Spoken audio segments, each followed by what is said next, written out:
Assalamualaikum warahmatullahi wabarakatuh. Perkenalkan, nama saya Kamelia Evi Kusuma dari Prodi Ekonomi Syariah semester 4.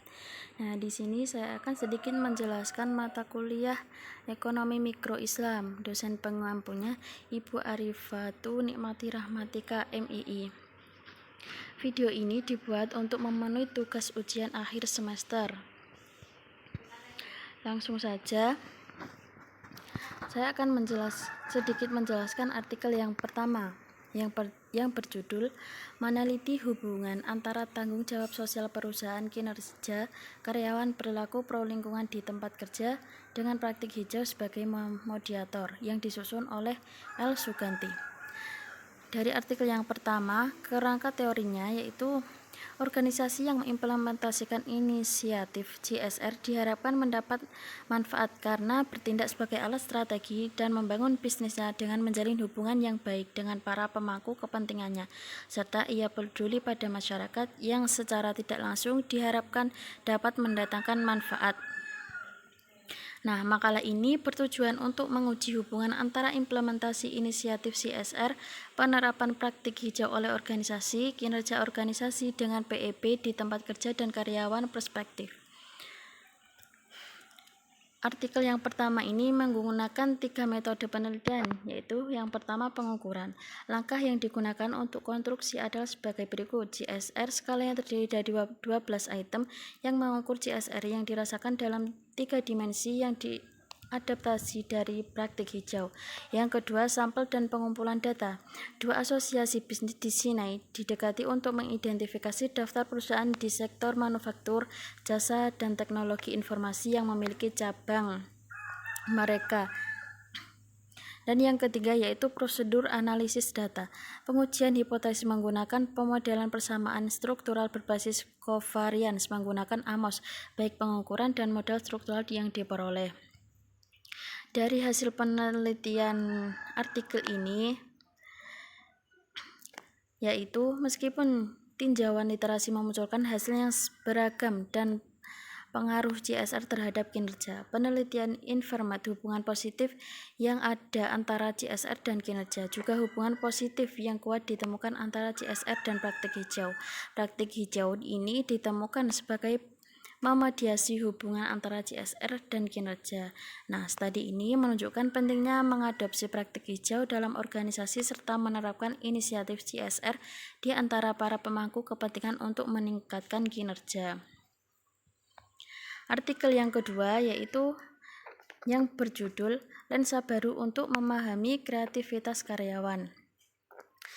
Dari artikel kedua ini, kerangka teorinya yaitu keingintahuan adalah keadaan motivasi yang mengaktifkan niat dan perilaku eksplorasi individu untuk menyelesaikan ketidakpastian dan memahami dunia. Penelitian ini menunjukkan bahwa mekanisme pengaturan diri dari keingintahuan individu memiliki banyak implikasi untuk pertumbuhan kognitif dan prestasi kerja. Dari latar belakang artikel ini, keingintahuan telah dikonseptualisasikan sebagai keadaan motivasi dan ciri kepribadian individu. Karena itu peran penting dalam fungsi kognitif individu dan aktivitas intelektual. Rasa ingin tahu telah banyak diselidiki di berbagai domain, termasuk psikologi positif, pendidikan, perawatan, kesehatan, dan pengasuhan. Menggambar pada teori penelitian sebelumnya menunjukkan bahwa rasa ingin tahu adalah komponen motivasi penting yang menghubungkan hal baru dan tantangan dengan peluang pertumbuhan.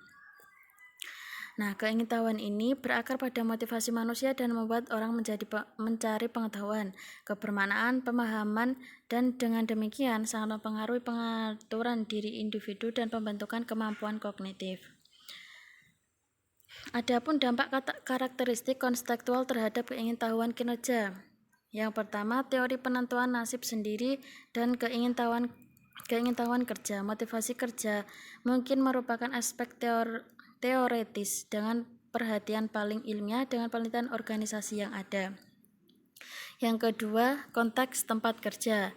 Nah, ini ada 3 konteks tempat kerja, yaitu kepemimpinan, hadiah, dan karakteristik pekerjaan. Kesimpulan dari artikel yang kedua ini, minat pada rasa ingin tahu telah berkembang dalam penelitian psikologi dan pendidikan selama beberapa dekade terakhir, dan sejumlah besar literatur menunjukkan bahwa rasa ingin tahu adalah motif kritis yang mempengaruhi perilaku eksplorasi individu dan orientasi belajar.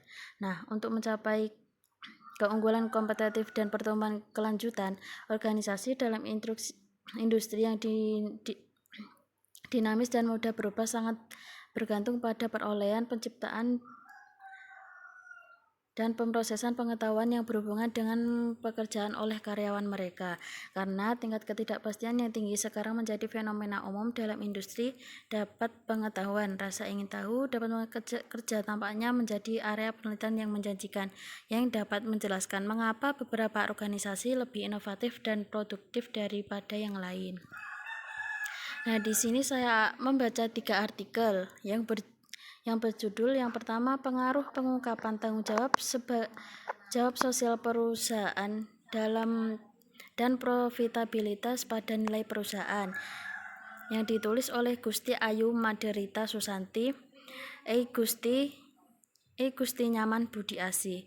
Yang kedua, peranan manajemen sumber daya manusia dalam organisasi, yang ditulis oleh Husaini Abdullah SEMM. Dan yang ketiga, tanggung jawab perusahaan dari profit menuju stakeholders orient study CSR di Tabanan, yang ditulis oleh Ida Ayu Sugiana dan I. Gede Agus Kurniawan. Nah, dari 3 artikel tersebut saya menemukan ide yang berjudul pengaruh kepemimpinan transformasional terhadap kepuasan karyawan dan lingkungan kerja di suatu perusahaan.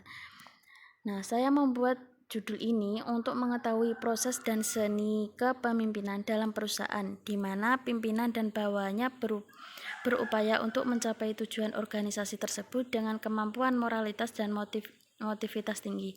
Nah, dengan model kepemimpinan ini dapat merubah dan mentransformasikan nilai-nilai ke dalam kerja tim. Terima kasih, mungkin hanya itu saja yang bisa saya sampaikan. Wassalamualaikum warahmatullahi wabarakatuh.